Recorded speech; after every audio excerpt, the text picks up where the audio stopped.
કહાનીની શરૂઆત થાય છે વિક્રમ રાઠોડ નામનો ઇન્સ્પેક્ટરની સાથે પોતાના દલાલો એટલે કે નીચલા માણસો પણ હતા જે પણ પોલીસ કર્મી હતા, પરંતુ વિક્રમ રાઠોડ એ આખા ગ્રુપનું સંચાલન કરતો હતો. વિક્રમ રાઠોડ એક એવો માણસ જે પણ માણસ જે રોડ તરફથી પસાર થતું હતું, મતલબ કે કોઈ પણ મોટી ગાડીઓવાળો ટ્રકોવાળો જ્યારે પણ બિચારો કોઈ પસાર થતો ગરીબ અથવા તો અમીર, તો આ માણસ એને રોડતો, મતલબ કે વિક્રમ રાઠોડ એમને રોડી નાખતો અને રોડી અને એમની પાસેથી પૈસા પડાવતો. પૈસા પણ ભાઈ 100-200માં માનનારો વ્યક્તિ નહોતો અને એ પૈસા કંઈ સરકાર પાસે પણ નહોતા જતા, આ પૈસા એની જેબમાં જતા હતા. હવે મહાંગપુર જિલ્લાની આ વાત કરીએ તો મહાંગપુર જિલ્લામાં જે કિસ્સો બને છે ખતરનાક અને ભયાનક બને છે.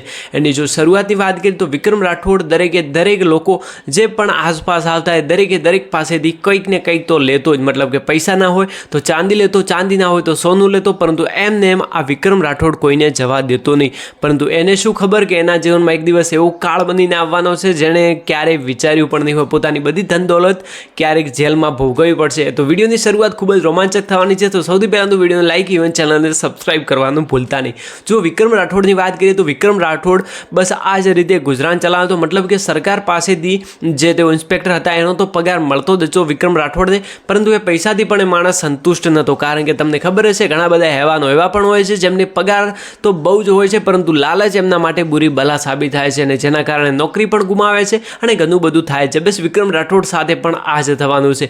વિક્રમ રાઠોડની વાત કરીએ તો વિક્રમ રાઠોડ જે પણ આવતા જતા લોકો પાસેથી 500, 1000, 2000 પડાવતો હતો.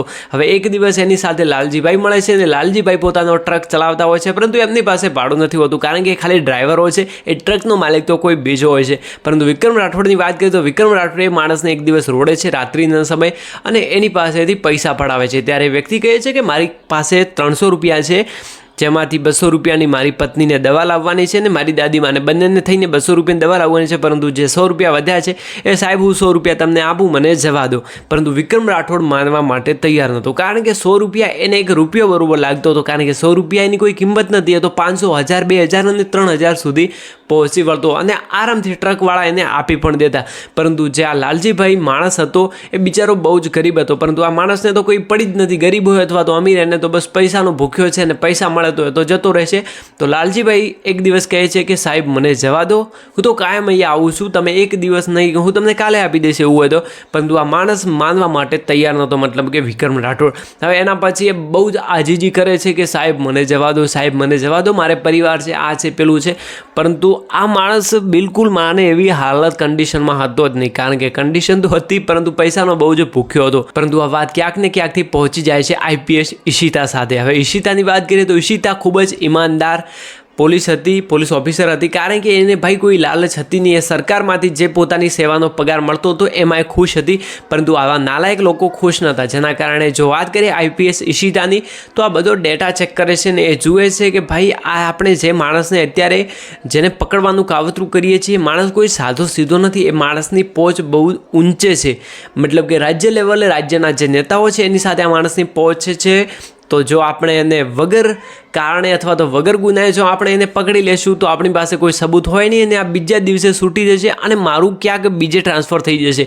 બસ આ જ વાતને લઈ અને થોડી નોકરીના ગમમાં હતી કે જો મારી નોકરી ચાલી ગઈ તો મારી સાથે આ લોકો શું કરશે. પરંતુ તો પણ એમની ટીમે અને ઈશિતાએ પ્લાન બનાવ્યો કે કંઈક ને કંઈક કરી અને ભલે આનું કનેક્શન મોટું હોય આપણે નેતાને પણ દબોચી લેશું, પરંતુ સૌથી પહેલાં આપણે વિક્રમ રાઠોડને દબોચવો જોઈએ. એટલે કહાનીની શરૂઆતની વાત કરીએ તો વિક્રમ રાઠોડની જો વાત કરીએ તો વિક્રમ રાઠોડની વાત કરીએ તો વિક્રમ રાઠોડ તો પોતાનું એક કામ ચાલુ જ રાખ્યું, પરંતુ બીજી બાજુ આઈપીએસ ઈશિતા પણ પોતાનું કામ સ્ટાર્ટ કરી દીધું હતું ને એનું કામ હતું એને પકડવાનું, મતલબ કે કંઈ પણ કરીને વિક્રમ રાઠોડને સાલાને સજા અપાવી એટલે અપાવી, બસ આ એક જ ઈશિતાના મનમાં ચાલતું હતું. હવે ઈશિતાને લાગ્યું કે જો હું આમને આમ જઈશ તો એ ડરી જશે અને ડરે નહીં તો પણ એ પોતાનું જે પણ કાર્ય કરી રહ્યો છે, જે કાંડ કરી રહ્યો છે, કોઈ પણ વ્યક્તિ સમક્ષ નહીં આવે. હવે આના માટે પ્લાન બનાવે છે ઈશિતા, આઈપીએસ ઈશિતા એન્ડ એમની સાથે જે એમના પોલીસકર્મી હતા, જે સારા એવા ફ્રેન્ડ્સ હતા, તો આ બંને પ્લાન બનાવે છે અને ઈશિતા કહે છે કે જો હું આવા કપડામાં જઈશ તો મને આમ કહીએ કે ખબર પડી જશે કે આ તો આઈપીએસ મેમ છે. તો એના કારણે જે દિલ્લાના જે આઈપીએસ ઓફિસર હતા એ એવું કરે છે કે એ એક ગેરેજ મેકેનિક બની જાય છે. અને એનો મતલબ એ થાય છે કે ઈશિતા એક ડ્રાઈવરની લોકલ તરીકે એટલો એનો ફ્રેન્ડ્સ હતો એને ડ્રાઈવર બનાવી નાખે છે, અને ઈશિતા પોતે એક ગેરેજ મેનેજર બની જાય છે, મતલબ કે એક કામ કરવાવાળી ઓરત બની જાય છે. હવે આ બંને લોકો ટ્રકમાં રાત્રિના સમયે પસાર થાય છે, પરંતુ પસાર થતાં પહેલાં બંને લોકો પણ પ્લાન બનાવે છે કે જો આપણે આવી જ રીતે જઈશું તો આપણે ઘડીકમાં પકડાઈ જઈશું.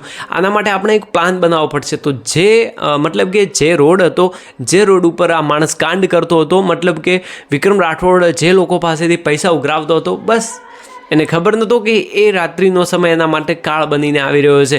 હવે થયું એવું કે ઈશિતા તો પોતાનું કામ કરતી જ હતી, મતલબ કે એ તો પોતાના સાદા સિમ્પલ કપડામાં એને પકડવા માટે રેડી જ હતી, પરંતુ બીજી બાજુ એમનો દોસ્તાર પણ ડ્રાઈવર બની ગયો હતો. મતલબ કે આ બંને ટ્રકથી પસાર થઈ રહ્યા હતા, મતલબ કે કંઈ પણ કરીને આ માણસને તો ડબ્બો જો જ જોઈએ. તો હવે ધીરે ધીરે ટ્રક એ માણસ પાસે આવી રહ્યું છે, મતલબ કે માણસ કોણ, વિક્રમ રાઠોડ પાસે આવી રહ્યું છે. એના પોલીસ કર્મીઓને વિક્રમ રાઠોડ કહે છે કે સજ્જ થઈ જાઓ, આ ટ્રકવાળા પાસેથી તો બહુ જ વધારે કિંમતી માલ પડાવવાનો છે ને સારા એવા પૈસા પણ આપણે લેવાના છે. ત્યારે ડ્રાઈવરને કહે છે ચાલો નીચે ઉતરો, ગાડી સાઈડમાં કરો, ગાડી સાઈડમાં કરો. ખબર નહીં એને એ દિવસે શું થયું કે બીજા લોકોની ગાડી પાસેથી પૈસા માગતો હતો, પરંતુ એ દિવસે એણે છોકરીને જોઈ. હવે એને ખબર નથી કે આ તો આઈપીએસ ઓફિસર છે, પરંતુ એને તો એમ જ લાગ્યું કે કોઈ હશે એઝ અ ગર્લ, કોઈક હશે સાદી છોકરી. પરંતુ એને જ્યારે ખબર તો એને પડતી જ નથી, કારણ કે ખબર તો લાસ્ટમાં પડશે. પરંતુ જો વાત કરીએ તો એ ડ્રાઈવરને ઉતારે છે જે પોતે ઇન્સ્પેક્ટર હતો, પરંતુ જેવો જ એને ઉતારે છે ત્યારે વિક્રમ રાઠોડ કહે છે કે આ છોકરીને તું ક્યાં લઈને જાય છે, આ છોકરી કોણ છે? ત્યારે એ કહે છે, મતલબ કે ડ્રાઈવર કહે છે કે આ છોકરી તો મારી સાથે કામ કરે છે અને અમે બંને કામ કરીએ છીએ. ત્યારે બીજી બાજુ એ છોકરીને કહે છે કે ઓ મેડમ ક્યાં ચાલ્યા છો આટલી રાતના?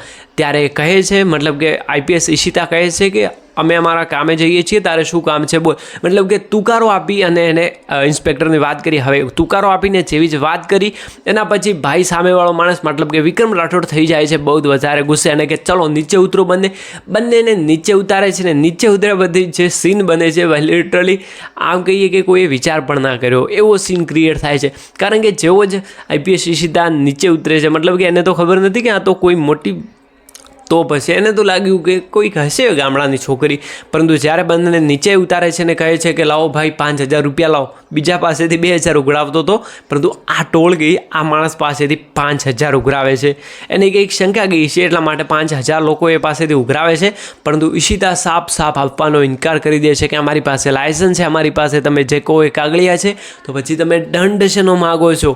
અમારી ગાડી ચેક કરવી હોય તો ચેક ગાડી પણ કરી લો. પછી ભાઈ એ માણસને આવી જાય છે બહુ જ ગુસ્સો, કારણ કે કોઈ જો ઇન્સ્પેક્ટરને તુકારો આપીને બોલાવે તો વિક્રમ રાઠોડને બહુ જ વધારે ગુસ્સો આવી જતો. હવે થયું એવું કે ઈશિતાને પણ ગુસ્સો આવી ગયો, પરંતુ વિક્રમ રાઠોડને એના કરતી પણ ગુસ્સો આવી ગયો કે ચાલ છોકરી તું બાજુમાં સાઈડમાં લાગી જા. એન્ડ એ ડ્રાઈવરને પણ સાઈડમાં કરી દીધો અને પછી કે જો હું હવે તારી કેવી હાલત કરું છું. પરંતુ એને ખબર નહોતો કે હવે મહાકાળી પોતાનું રૂપ ધારણ કરવાની છે. મતલબ કે જે સ્ત્રી હતી ઈશિતા એ કહે છે કે હું આઈપીએસ ઓફિસર છું. ભાઈ લિટરલી એના પછી થાય છે એવું કે તું બનાય મત, મતલબ કે જે ઇન્સ્પેક્ટર તો વિક્રમ રાઠોડે કહે છે કે તું બનાય મત અને તું ચૂપચાપ સીધી રહી જા, નહીં તો તને જેલમાં ખોસી નાખીશ. પરંતુ એના પછી ભાઈ કંઈક સીન અલગ જ ક્રિએટ થઈ જાય છે.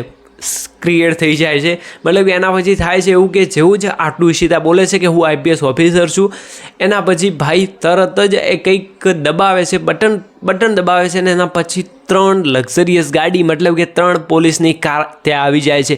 એન્ડ એના પછી ભાઈ વિક્રમ રાઠોડ શોક રહી જાય છે કે મારી સાથે શું થયું છે. પરંતુ હવે બધા જ પુરાવા અને સબૂત મળી ગયા હતા આઈપીએસ ઈશિતાને, એટલે એને પકડવો ખાલી ચૂટકી બરોબર ખેલ હતો.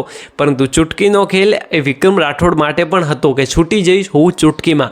પરંતુ હવે સબૂત મળી ગયા હતા, જેના કારણે હવે ભાઈ કંઈ અલગ જ થઈ શકે છે.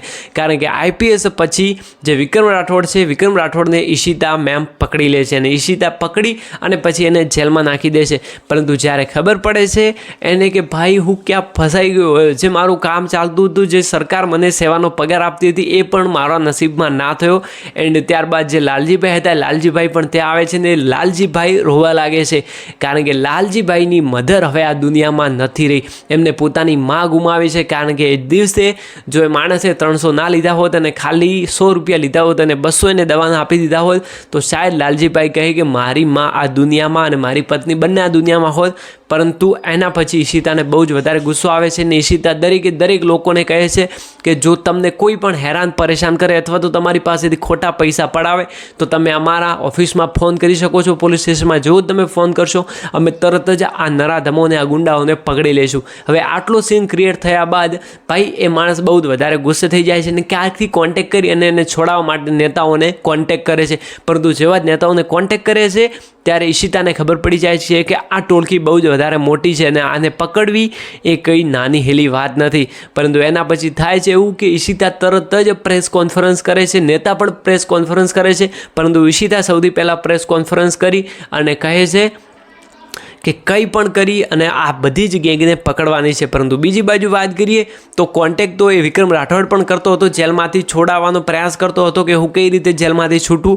કારણ કે નેતાનો જેનો કોન્ટેક્ટ હતો એ નેતાને ઈશિતા પકડી પાડે છે. કારણ કે ઈશિતા જે નેતા હતો એ નેતા એમ કહેતો હતો કે જો આપણે અત્યારે વિક્રમ રાઠોડને છોડાવીશું, કારણ કે બધા જ સબૂત અત્યારે આઈપીએસ ઓફિસર ઈશિતા પાસે પહેલેથી જ છે અને જો હવે આપણે કંઈ પણ અલટું કામ કરીશું તો આપણી ખુરશી જતી રહેશે. અને આ જ બહાને વિક્રમ રાઠોડ અત્યારે પણ પડ્યો સડી રહ્યો છે. ત્યારે બીજી બાજુ વાત કરીએ તો ઈશિતા અત્યારે પણ ખુશ નથી, કારણ કે ઈશિતાએ આખા રાજ્યને એકદમ ક્લીન બનાવ્યું હતું. એના પછી થાય છે એવું કે થોડો સમય વીત્યા પછી એ નેતા પર પણ આક્ષેપો કરે છે ને બધા જે કોલ રેકોર્ડિંગ્સ હોય છે એ બધા એકઠા કરે છે અને ત્યારબાદ એ આરોપ લગાવે છે નેતા ઉપર. પરંતુ નેતા કંઈ પણ ફોસલાવી અને કરી, પરંતુ નેતા આ મેટરમાંથી બહાર નીકળી જાય છે. નેતા કહે છે કે આ કોઈ આપસી દુશ્મની છે અને મને ફસાવવાનો પ્રયાસ કરવામાં આવી રહ્યો છે. પરંતુ એના પછી ઈશિતા બહુ જ વધારે સબૂત ક્રિએટ કરે છે, મતલબ કે સબૂત એકઠા કરે છે અને એકઠા કર્યા પછી આખા જે જિલ્લો હતો એ જિલ્લામાં ક્યાંય પણ ભાઈ આવી ઉઘરાણી બંધ થઈ ગઈ. મતલબ કે તમે વિચાર કરી શકો છો કે એક આઈપીએસ ઓફિસર ઈશિતા જેવી શું કરી શકે છે. તો આ કહાની વિશે તમારું શું કહેવું છે તમે મને કોમેન્ટ્સ કરીને જણાવી શકો છો. બાકી જો ખરેખર આ વિડીયો પસંદ આવે તો તમારા મિત્રો સાથે પણ આ વિડીયોને અવશ્ય શેર કરજો. તો બસ મળીએ એક નવા વિડીયોમાં, ત્યાં સુધી આવજો અને ટાટા, ગુડ બાય.